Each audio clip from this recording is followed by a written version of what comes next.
আমি শুনছি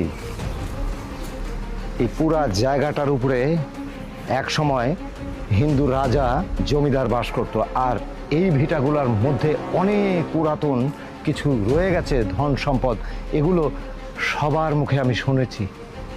আজকে একটা কাজ করব, এরা যেহেতু এখানে খুঁজতেছিল, তার মানে এইখানে খোনার কোনো যুক্তিকতা নেই। অবশ্যই এখানে কোনো কিছু আছে, তা যদি না হয় তাহলে কেন খুঁজবে?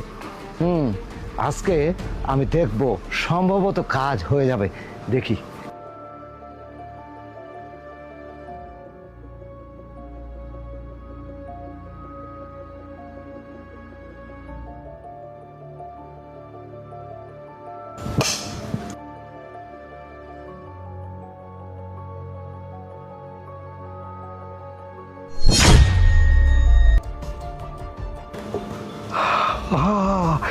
ইউরেকা!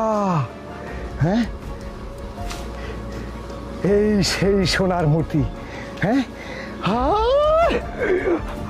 আমি তো কোটিপতি হয়ে গেছি। আমার আমার যা হবে, এক কাজ করতে হবে, সরকারি দপ্তরে জমা দিলে আমার প্রমোশন হবে। হ্যাঁ না, সরকারি দপ্তরে জমা দিলে আর কয় টাকা হবে? এটা দিয়ে আমার অনেক কিছু হবে, আমি তো অনেক ধনী হয়ে যাব, বিশ্ব ধনী। যাই, এগুলো রেখে আসি।